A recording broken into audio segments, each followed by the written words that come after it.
Hi and welcome to another video.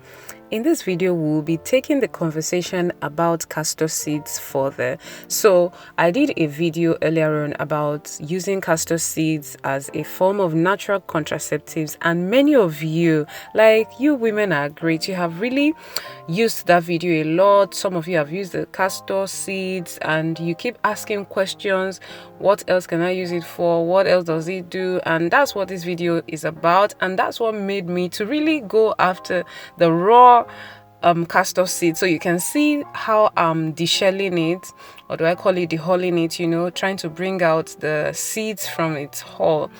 And then because I want to really explore it and see how it is used for cooking, so I went on to boil it a little bit, just to remove the toxic side of it, right? I usually use clay pot for things like this, and after boiling it, the next thing I did was to put it in a process where it can easily ferment, because I want it fermented. So I wrapped it in a broadleaf, and these normal leaves that are used for wrapping moi moi, eko for those of you in Nigeria, or you can just put it in a glass bottle and cover it up.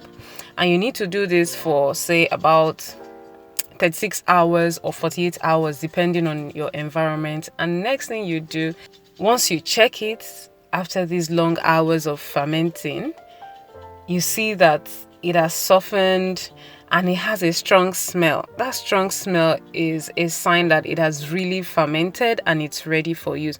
Next thing you want to do is, cup it. You can transfer it to a jar and preserve it in the freezer so that the fermentation process can stop. Okay, and once that is done, the next thing, I'm going to tell you some of the things you will use it for. The next thing is try to use it in your soup. But most importantly, this is going to shock you.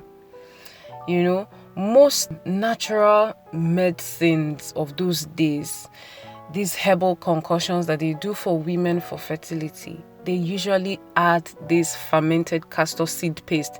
In the Igbo land, they call it Ogiri. Right, so they usually add it, and it somehow has a very sweet taste, in as much as it has a funny smell, but the taste is really giving, let me use that word. So they add it to the fruits, the vegetables that they pound together to give a woman who is preparing her body for conception. So castor seeds, aside being good for natural contraceptive, is also good for improving both fertility, hormone health, and even balancing your hormones during menopause. The difference is that if you're using it to boost your hormones and fertility outcomes, you just have to ferment it. That is where it starts working. But if you're using it for contraceptives, of course, go to the video I mentioned earlier on, and you will see everything that you need to know about using castor seeds as a natural contraceptive.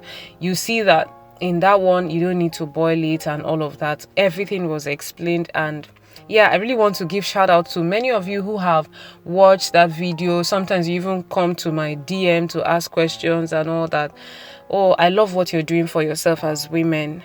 Being a woman is really a serious issue. You need to pay serious attention to your health. So keep learning, keep applying. If you're going to be trying this homemade fermented castor seed, then you can let me know in the comment section. If you want me to do more video about it, you can also let me know in the comment section. So see you in our next video. Bye.